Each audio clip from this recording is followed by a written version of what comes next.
This is the Big O Show. This is the Big O Show. Number 2, there he is, ready to rock and roll, Matt Verderame. So let me get this straight. 400% spike in Travis Kelce jersey sales. Kelce's podcast is now number 1 overall on Apple. Kelce adds 383,000 followers to his Instagram page. 24.3 million viewers watched it as the number 1 game this week. 63% jump in female viewers age 18 to 49. 3 times increase in Chiefs searches on the web. 3 times increases in Chiefs sales on StubHub. Chiefs sold more tickets in a single day since the start of the season. We should all pick up a Swiftie, bro. What the hell is going on, bro? Damn. Yeah. They've now become more than just a football team. They've jumped into pop culture in a way that I never thought I'd see in my life. I mean, I think they're probably now the closest thing in terms of like just their popularity to, like, I don't know, the Jordan Bulls. By the way, we're talking about the most straight arrow professional football family in the history of the NFL. A team that is not like about Jerry Jones or, you know, I don't know, marketing, any of these teams that you could think of that love to market crazy or whatever. This is a team that has always taken a very professional and conservative approach. And boy, they are being thrusted into modern day social media power, dude. It's only going to get, for people who hate them, it's only going to get worse because they play on Sunday Night Football this week, and the game's in New York. And I'm pretty sure Taylor Swift's probably going to be there for that game. She lives there. And so they're going to be on primetime playing Zach Wilson and the Jets. And there's a real chance that game's 30-0 in the third quarter. And so, they're going to have nothing to do but talk about Travis Kelce and Taylor Swift. So it's a lot. It's a lot. And obviously I sat there and watched them just dismantle Chicago, which was not really a surprise. But again, during that game, I mean, the Fox broadcast, every time the Chiefs did something good, let's pan up to Taylor Swift. And what I don't blame the Fox team. Like, what else is there to do? Oh, yeah. It's going to help your ratings. It's going to help your ratings. So it's a circus. I will tell you this on a personal note because I think it's funny. My daughter actually turned 6 today, and she is a big Taylor Swift fan. She's also a Chiefs fan. And so when she found out that Travis Kelce was dating Taylor Swift, her worlds collided. It was funny to watch. She was like, I've got to watch every moment of the Chiefs now because I got to see if she's on television. Oh, yeah. So now it's a two-edged sword. He better not hurt her. Well, of course. Okay? If he breaks her heart, okay, I'm not hurting like I'm not saying physical. That's not. No, of course, right. If he breaks up with her or something, yeah. Oh my God, the Swifties are going to come after his ass. Oh, bro. absolutely. It's kind of if fire. If NBC is smart, they have him back on Saturday Night Live as a host, and then she's the musical guest, because that might actually break television. I mean, we're to a point now. It's crazy with them. Like, you watch a game, they go to commercial. Mahomes is repping State Farm. Then they go to a Kelce commercial. He's repping Bud Light. Then they go to Mahomes. He's repping Subway. Then they go to Kelce. He's repping Pfizer, which that was I was shocked in the sense that that must have broken a lot of people's brains for a variety of reasons. Then he's repping Lowe's, and then they come back to the game and Mahomes throws him a touchdown pass. I mean, it is probably oversaturation for a lot of people, and I get it. But yeah, they're really living it up. They're enjoying it, man, for sure. That's marketing, bro. That's just the way it is. You got to milk it while you can. By the way, speaking of disasters that you were watching, the Chicago Bears, the Justin Fields stuff. And I know he threw his coaches under the bus, and then obviously stuff came out that, yo, dude, look at you. This guy's open, that guy's open. You're not hitting anybody. So the regression is real, but it's kind of still it's a mess that's contributed by all, right? It's while Fields is taking a step back, that whole situation is also just completely dysfunctional, correct? Yes. And you know, OU knows as well as I do. Like when you're that bad in professional sports, that's a team effort. That is everybody. I mean, that doesn't just happen because one guy's not playing well or two guys aren't playing well. I mean, here's the other part of this. Okay. Now, Fields has played the totality of the 3 games. They have been handled in all 3 of these games, specifically, of course, last week. But the Packers blew them out. The Bucs were comfortably ahead throughout. He has thrown 88 passes in 3 games. I mean, what are we doing? What are we doing? In the Chiefs game, they were down 41-0 midway through the third quarter. He didn't throw for 100 yards. I mean, those are the types of games that typically, like the team that gets blown out, there's just 200 garbage time yards at the end of the game because the other team doesn't care and they're playing back and they'll trade time for points. How do you throw for 99 yards? That's nuts. And so, you know, and how are you throwing less than 30 times a game when you're constantly losing? Like, what is the play calling? What is happening? I mean, it was a bizarre game. It was a game where it felt like guys weren't really engaged. And then you also look around. I mean, listen, Chase Claypool is supposed to be this big guy for them. He has 4 catches on 14 targets this year. That's brutal. DJ Moore has 170 yards, which is okay, but it's not great. You know, they signed Cole Kmet to this big deal in the offseason. Cole Kmet has 100 yards receiving. I mean, at some point, you know, I had somebody ask me yesterday on a radio spot, you know, do you think the Fields' leash is short? I was like, no, I think Eberflus's leash is short. Getsy's leash is short. I mean, what are they going to do? Bench Fields for Nathan Peterman? You got to be a kid all year long. You have to. Like, what other choice do you have? Right? So it's a disaster. It's a mess. And now they get to play the Broncos, who you guys all watch, give up 70 points last weekend in one of the more ridiculous. I got to tell you. Karma, baby. Karma's a beautiful thing. I usually watch all the Sunday games, you know, live as many as I can. And then I go back and I watch the film of the games that I didn't see the following day. I actually sat up after the Sunday Night Football game and turned on the Dolphins game because I just had to see how they scored 70 points. And I got to tell you, that was a combination of some of the best offensive play I've ever seen and some of the absolute most piss-poor effort defensively I've ever seen in my life. I mean, guys, just business decisions from the second the game started. You know, it's week 3. It's week 3. You got guys like, yeah, I'm not going to try to make that tackle. Like, all right, this is going to go well. Yep. Some champagne after talking all that shit, he may end up doing a worse job than the last guy that was there. And by the way, the last guy that was there is friends with Mike McDaniel. He is. It's true. And that whole thing about the record of the 3 points, it's actually more impressive and more intimidating that you didn't do it and you could have done it. And that's the worst part, that if they felt like putting an 80 burger on your ass, they could have put an 80 burger on your ass. They just took everybody out in the third quarter and their backup still scored on you. But if they felt like putting even more, that's why I tell people, because we actually had people that were mad at McDaniel for not going for the record. It's like, who gives a shit about the record, bro? You won, you dominated, you're a much better team than you've been in fucking 25 years. Chill out, bro. Relax.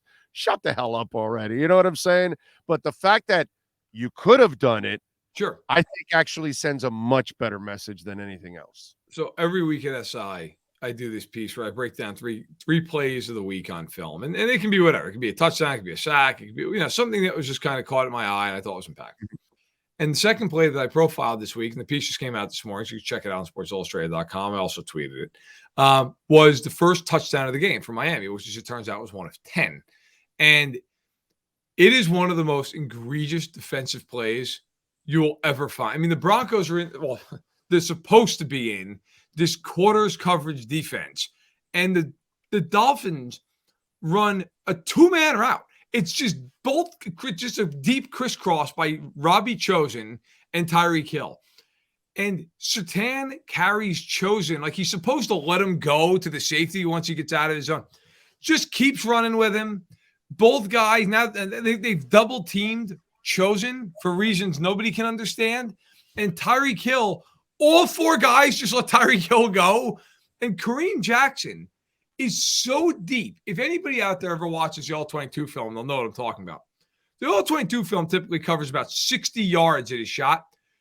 Kareem Jackson has bailed so far, he's actually out of the picture. You can't even see, like you're counting 10 Broncos on the screen. And then all of a sudden, Kareem Jackson appears like the 5-yard line trying to make the tackle all the way across the field. There's nobody there. Like there's literally a space on the field where there's Tyreek Hill at the catch point. There's nobody within 30 yards of Tyreek Hill in any general direction. I mean, it only got worse from there for Denver. So the Broncos are a complete embarrassment. The Dolphins offensively are, I think it's safe to say, they're the fastest football team I think I've ever seen in terms of just pure, unadulterated. Here comes, Achan and Mostert and Hill and Waddle didn't play last week. I mean, they can fly in a way that most teams can't. So what's going to happen now is teams are just going to back up because they have to. I mean, that's what's going to happen. And it's going to become, you have to execute the red zone. If you execute in the red zone, you're going to score 30 points plus. Well, no, but the difference is they can run the ball now. So if you want to do what New England did, go ahead, baby. That's what teams are going to do. And they're going to allow them to get 400 yards. Believe me, as someone who grew up watching the Chiefs, that's what's going to happen. Okay, right. Teams are going to say, we're not getting beat over the top. We're going to sit back, and we're going to let you run the ball. We're going to let you go underneath. We're going to let you do all that stuff, and Tua's going to complete 70% of his throws, and it's all going to become about the red zone. Because let's face it, if you're a defense, that's a better bet than sitting there trying to play, heads up with them all game long, right? Yeah, but that's not the quarterback or the receivers you want to play a red zone game with. That's the problem there. That's what teams are going to do. You're going to eventually. Let me rephrase that. That's not the quarterback. That's not the receivers. And that's not the fucking play designer you want to screw around with. Okay. Because the play design here right now is at another level that I've never seen. It's fantastic. It's fantastic. It might be the best in the NFL right now. It might very well might be. Right there with San Francisco and teams, and obviously, of course, I'll put Reed. I always put Reed first, then everybody else, because he's been doing it longer than everybody. Well, sure, he's been he's a genius offensively. But McDaniel and Shanahan, I mean, obviously the influence from Shanahan and everything else, you can see it. I would say too. Look, this is going to be one of these things where you're eventually going to get some team that says, we're going to try to just play man with safety help over the top, because I will say this, and again, I mean, I watched Tyreek Hill every play of his career early on. There's no good way to defend Tyreek Hill, okay? And especially if you've got motion all the time now. Are you kidding me? You can't jam them, and believe me, there's no good way to defend Tyreek Hill. I think the teams that have moderate success against not just Hill, but in general against top-tier targets, top-tier weapons, are the teams that aren't scared to death all the time and say, look, we got to play some man. And we got to try to, help with a safety, but we're going to be somewhat aggressive in the coverage calls, because at least it forces a team to make a play. Whereas these teams that just play these soft zones, you're just dead. You're dead on arrival, because they're just going to run through these zones, and Tua is accurate, and he's going to hit these guys in stride. And you're not moving. Like when you're playing man-to-man defense, you have to run with the guy. When you're playing zone, you're not running. You're stationary, essentially. You're backing. So when they catch these balls in stride, I mean, it's just a track meet down the field, right? I think that's where, look, I don't think anybody's going to stop them, but I think that's going to be I think you're going to have teams either do that, or you're going to have teams do what Belichick did, which is just back up and play 4 guys deep and just say, all right, we'll meet you at the 20-yard line and hope for the best.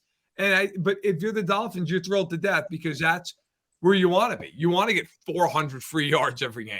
And, they've certainly answered every call the first 3 weeks. They've been awesome. Your thoughts on Tua, man? He's been fantastic.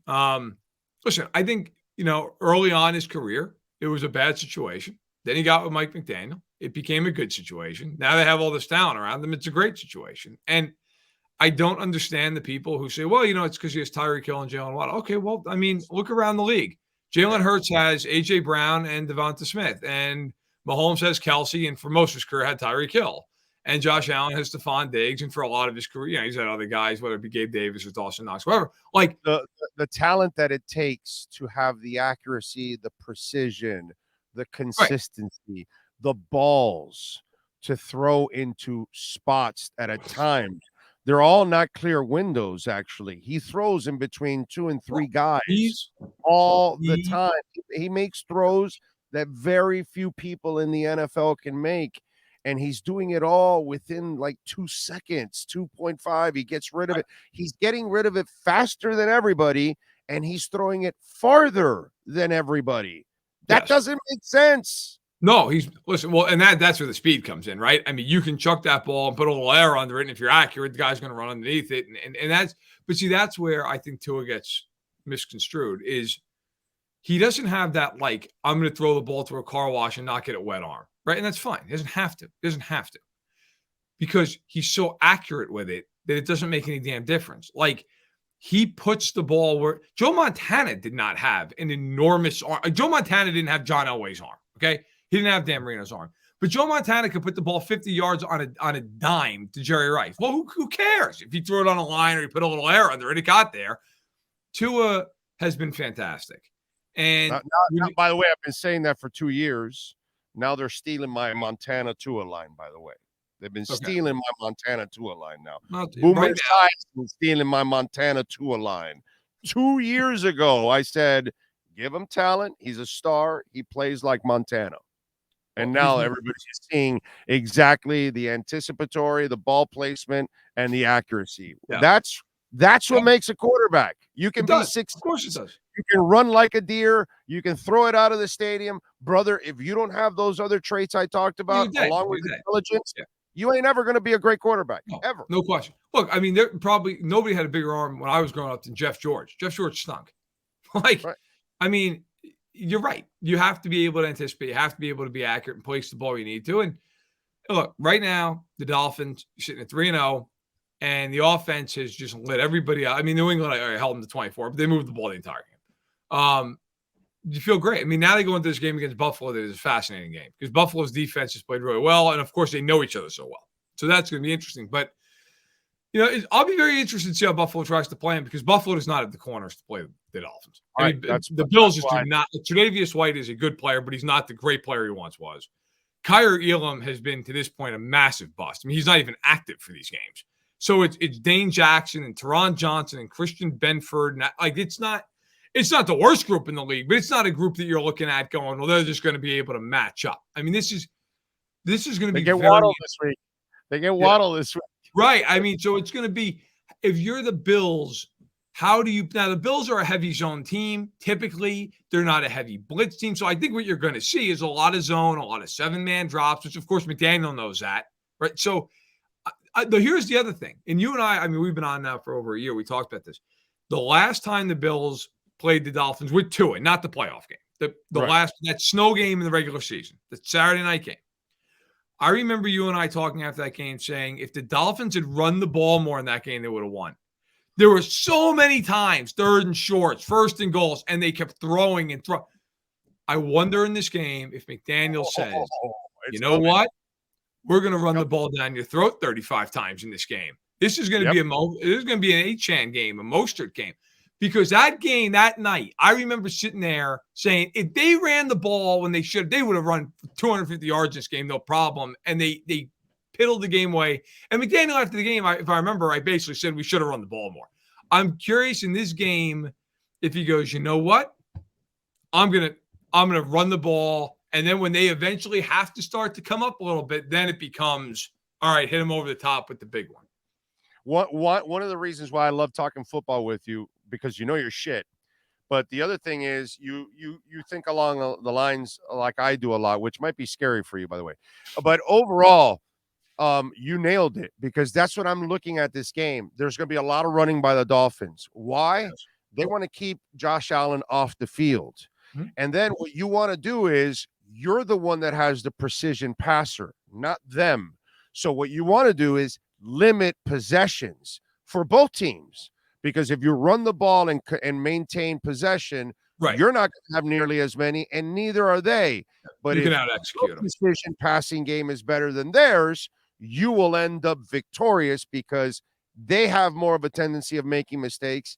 They have less weapons than you right now, and their offense isn't as good as yours right now. So if you're the Dolphins, work more on a controlled game where you also have to count on the arm to be precise and accurate. And I think you end up on top because I'm not saying he's the better quarterback. I'm just saying in this game, the Dolphins have the better passer. So take advantage of it. Well, and by the way, it's a weird thing because you look at the Bills, and to their credit, they've been very good defensively this year. I mean, the Jets game they lost had nothing to do with their defense. Their offense turned the ball over 4 times. Then they shut down the Raiders, shut down the Raiders, shut down the Commanders. These are obviously 2 teams that are very limited offensively. Okay, but here's what I find interesting. They've not given up a lot of points. They're 19th in the league defensively in yards per play against.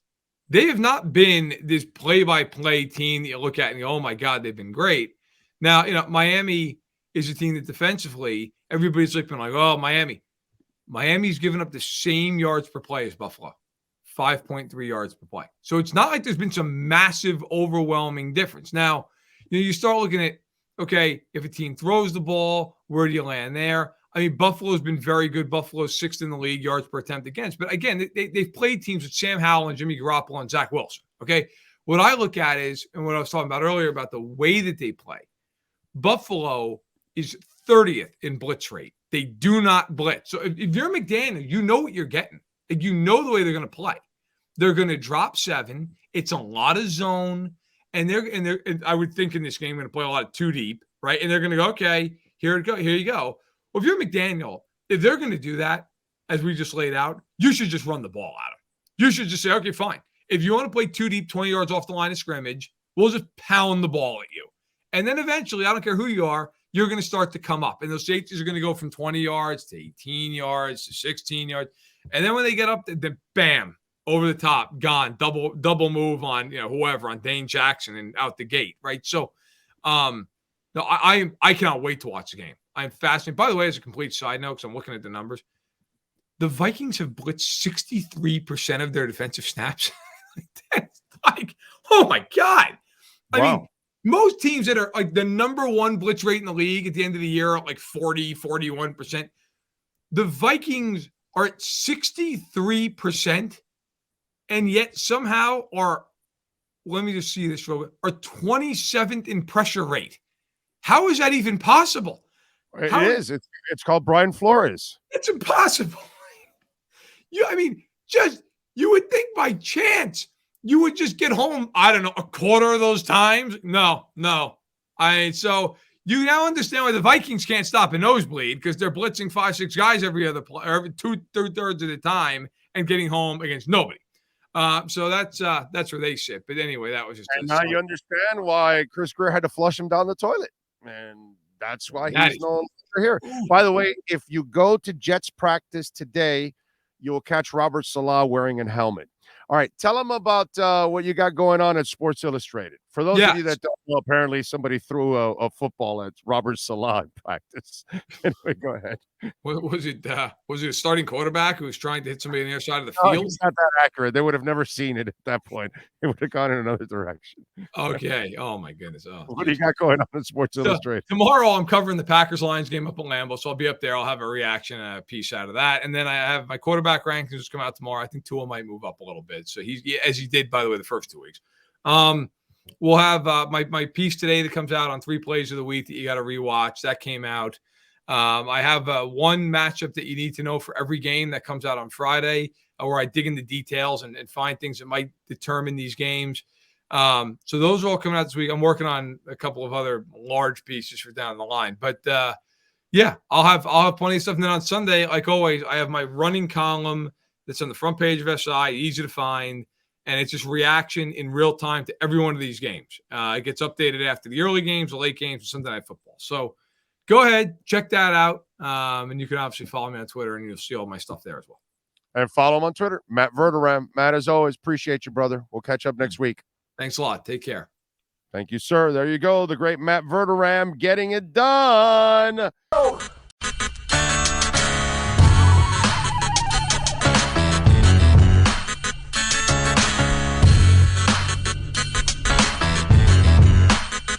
This is the Big O Show.